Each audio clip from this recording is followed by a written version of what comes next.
This is my Premier League predictions for 2024-2025. I have done Premier League predictions in the past, so I'm going to feel a little bit better doing this than my championship ones. Also, if you're wondering, I feel like this will be important to note. I am doing this on August 10th, so because I don't know if it's going to be coming out a few days afterward. Some things might be a little bit outdated. Anyways, let's just get this started. 20th, Southampton. They've done basically nothing. Adam Lallana, Taylor Harwood, Bellis, Charlie Taylor. These aren't good signings. There's not very many convincing players here. Kyle Walker-Peters, I think, might be one of the only ones that seem competent. Like Shea Adams going to get like 5 goals all year. It's going to be pretty bad. It's not going to be quite as disastrous as Sheffield United, but it's going to be, I think, for pretty much almost the entire season, pretty obvious they're going to get relegated. 19th, it's actually very controversial on this time than the last few times. But to be honest, everyone overrates them anyways. 19th, Everton. I don't believe in Everton. No one seems to ever believe they can get relegated. They're always like 10th or 13th. Even like when they were financially screwed last year, so many people thought, oh, even with the threat of points deduction, they're still gonna go like 10th. And I guess they got pretty close to that. But it's because Sean Dyche. It is. It is. No actual player on this team is really helping. They've lost Ben Godfrey, Amadou Onana, Jared Brandtwick could still go. And the signings they brought in, which, by the way, from what I heard, they weren't supposed to be buying players because they were at risk for more points deductions, but I'm seeing 4 transfers and 2 loan-ins, so yeah. From what I was hearing, Everton needed to sell players so that they wouldn't be in debt for another season, which has been, their recurring problem for 7 years now. They still owe 200 million pounds. With all that, I think they're getting another points deduction. I know there doesn't sound like there's any news of it right now, but how does a team not get points deduction out of that? It was up until like yesterday where people are still wondering if this team's gonna go into administration, and it's considered a low chance now, but I think there's a few things gonna be happening. They're gonna get like 12 points deducted all at once this time. I think what also is going to be happening is that Sean Dyche's getting sacked. Not because he's going to do a bad job, but because I believe Everton ownership's going to get pretty pissed off. And for the points deductions, the lack of revenue that they're seeing, they're going to start blaming people. I think they already have. They're going to eventually turn to him as the person to blame, even though he isn't.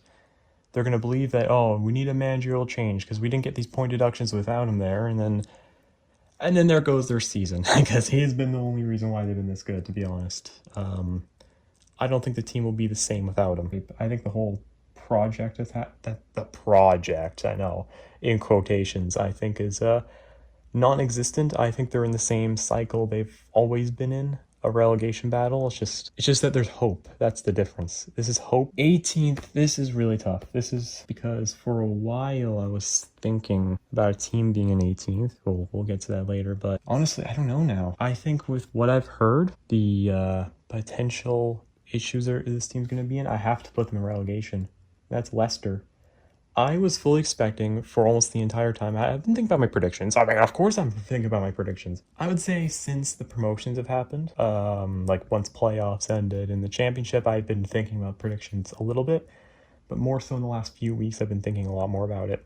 Leicester was one I was been thinking about staying up basically the entire time. I heard about the potential problems. I thought they'd just get a transfer embargo, but now it sounds like they're getting points deducted, and it could be about like 12 points itself. Transfer-wise hasn't been great as either. I mean, they lost Kieran Dewsbury-Hall, who has been one of their better players, and the signings are not great. I think Steve Cooper is going to have a very hard time. I actually think Steve Cooper is not a bad manager. I think he's going to get absolutely screwed over by points deduction. He could have had his typical 16th, but now it won't happen. I think Leicester are going to go down by just 2 points. Though they'll beat Everton out on goal difference, it's still not going to be great. It's going to be a very disappointing end to the season, especially with them probably having some promise. It's not going to be a completely dead year for Leicester. It will be a dead year for Jamie Vardy, though. Dude, Jamie Vardy was good when he was like 32. He's now 37, I believe. I believe he's turning 38 in the year. He already got like 7 or whatever goals last time he was in the Premier League. Championship, lower level, and obviously shouldn't expect the craziest things out of anyone that has to go down the championship. Vardy wasn't terrible. He wasn't even bad. He was still good, I would say, in the championship, but For someone of like his level, of his like reputation, you would think it would have been easy top scorer, right? But he was like third. And he was actually like, I think a good like 6 or 7 goals off the top scorers list. But I feel like it's pretty clear that Vardy, since he's shown it last time he's in the Premier League, he should not be here again.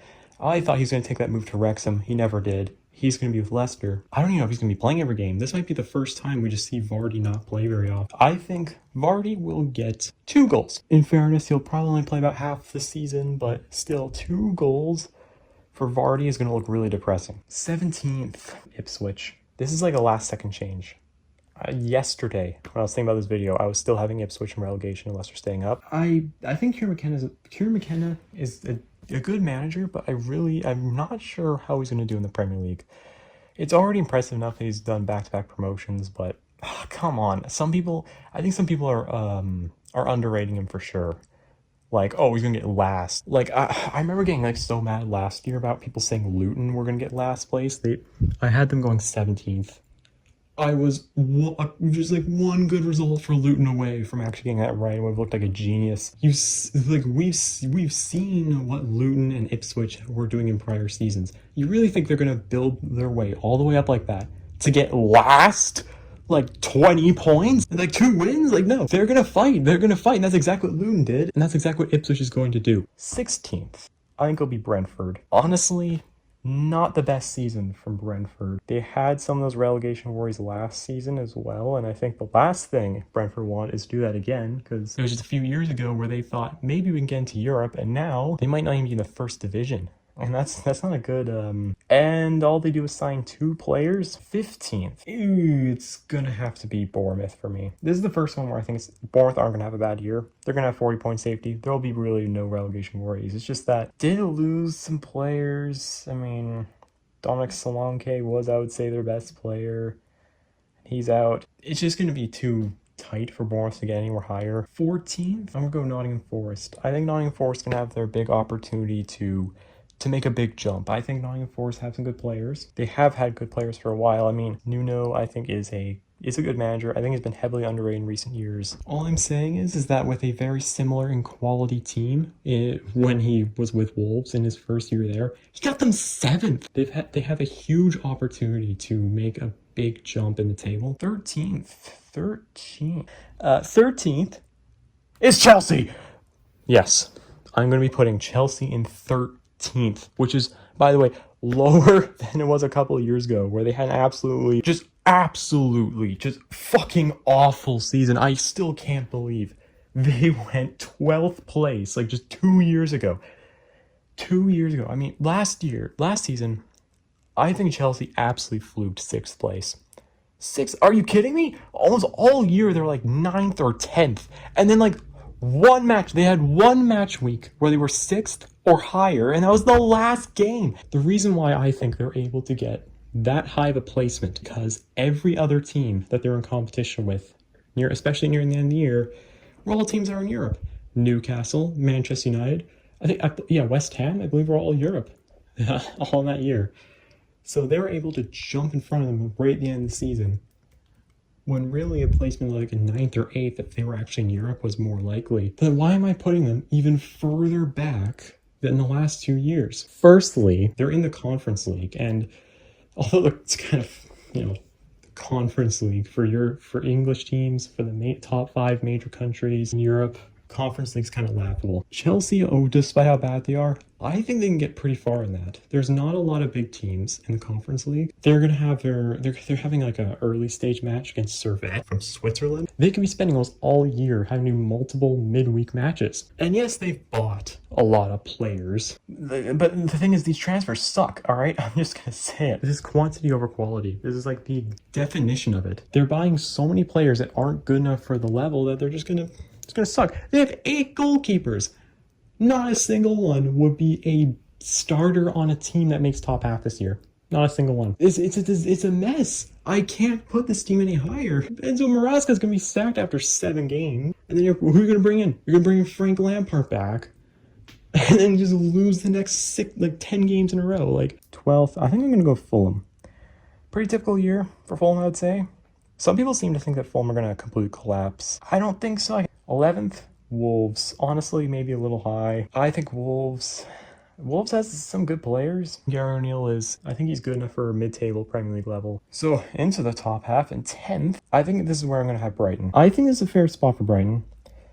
And I actually really don't want to put Brighton here. I actually kind of like Brighton, but their new manager is a definite gamble. However, Brighton are known for doing this stuff and always getting out of it. So I feel like they're probably going to do just fine. 9th, Crystal Palace. At one point, I was actually going to put them 7th. I'm not even joking. I was going to put them in Conference League, but I've dropped them a little bit.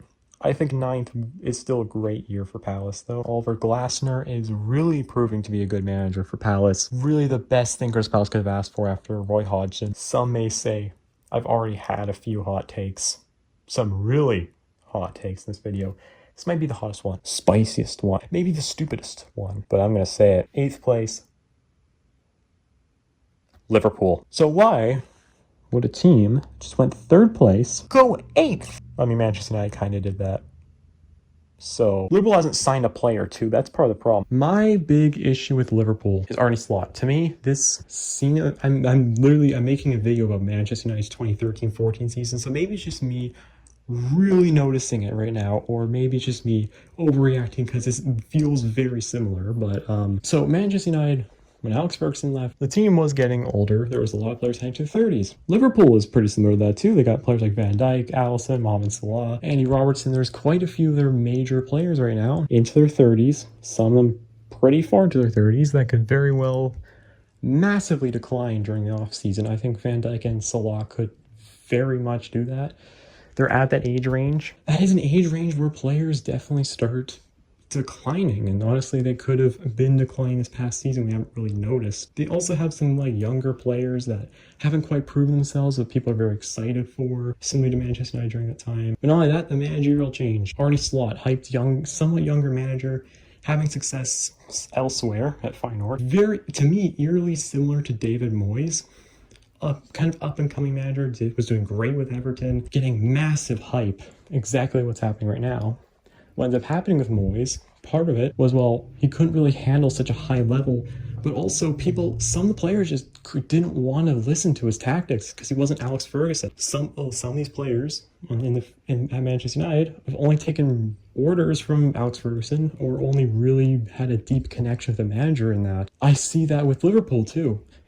I could definitely see Mohamed Salah or Alisson or Van Dijk not wanting to listen to Arne Slot. You're not Jurgen Klopp. Yuck. And then they're going to do that. Other players in the team are going to be like, oh, the captain and other very influential players don't want to listen to the manager, so let's not listen to the manager. In fact, this happened to Manchester United a second time. I mean, are you surprised? But with Ralph Rangnick. This mostly coming from Cristiano Ronaldo not wanting to listen to Ralph Rangnick. So everyone else like, oh, he's not listening to Ralph Rangnick. Why should I? And then Rangnick is just yelling at people to do stuff, and they're like, no, I'm not doing it. And that was kind of why Manchester United sucked a couple of years ago as well. But like, I can see it happening. It's so likely, and I think Liverpool are gonna have a really bad year. Slot is probably gonna get sacked after the year. 7th, I think I gave it to West Ham. I was kind of considering maybe a couple other teams. We will be probably seeing the very next teams I was also considering for 7th. It's gonna be West Ham. They've jumped up a lot for me. I originally thought West Ham were going to be maybe not relegation, but pretty boring mid-table with Locatelli as manager. I feel like Moyes would be a big issue, but their transfer window has probably been the best out of like any team in the Premier League. I'm not even joking. I think 6th, Newcastle. I might get some hate with this. I've heard some people think they're actually making Champions League, and I mean, they're not going to be in Europe. Yeah, that's definitely going to make things easier for them, but I don't know. They haven't really impressed me. I'm going to be honest. 5th, I'm going to do Spurs. I think some people are really harsh on Spurs. I'm seeing a lot of people putting for like 8th and like really 4th. Aston Villa. I think they're going to do it again, to be honest with you. They're not a Champions League name. There's still one more team. I think with the 3 left, there's still one team in here that I'm not fully confident in Champions League. Quality-wise, I don't know if there's very many good teams, to be honest. It might be very close for Champions League. I think Unai Emery is going to really help this team out. This one I'm not very confident with, but doing Manchester United 3rd. We just got 8th. Why are they 3rd? Now that's a very good question. I'm going to be honest with you. I just don't really believe Newcastle, Spurs, Liverpool or West Ham are going to be able to get into Champions League. I just don't really have any other options. I don't think they're they're not going to be in a title race. There's no way. Manchester City and Arsenal are going to be way ahead. Second, Arsenal. I know Arsenal fans, you really want to see this Premier League. I mean, who wouldn't want to win a Premier League? But I just don't think it's going to happen. Which means Manchester City, for the 5th year in a row, first. Oh, yeah. It's not even, it's pretty obvious. I honestly won't really be too surprised. I won't be too surprised at all, just like last year and the year before that. All right, let's try to do top scores and top assists. I'll do top 5. So I think top scorer in the league will be Erling Haaland. I think he's scoring 32 goals. I think second will be, I think it's going to be Ollie Watkins. You know what? I think he'll get 28 goals. Third, Alexander Isak. I'll say 24 goals. 4, Darwin Núñez. He's a bit of a meme, you know, because he does miss a lot of chances. I don't think that's going to be going away this year, but what I do think is going to be happening is him scoring 21 goals. 5th place, I think will actually be Rasmus Højlund. I think he'll be getting 21. Assists might be a little tough, but I think for first place in assists, I think I just have to keep going with De Bruyne. For me, it's the only player that's super obvious that's going to get a lot of assists every year. So I'm just going to go with him and get top. He'll get like, I think 17 assists. I got to really lowball my assists. I keep overdoing the assist count on my predictions, so I'm going to really lower them this time. Who do I even do second? I guess I could do, I'll do Heung-min Son second. Why not? He'll get 15 assists. Third, you know what? I'll do Bruno Fernandes. Why not? He'll have 14 assists. Fourth, Yuri Tielemans, I guess. I guess I'm doing him for 13 assists. Yeah, 12 assists. Bukayo Saka. So that was my incredible predictions video. I know, best predictions video of all time. I am definitely getting everything I said in that video right. Anyways, thanks for watching. Like the video if you enjoyed, and yeah, subscribe and turn on notifications if you want to see more videos like this. I'm gonna try to get community posts going again. I've been kind of just dropped that suddenly. Yeah. See you guys next time. Bye.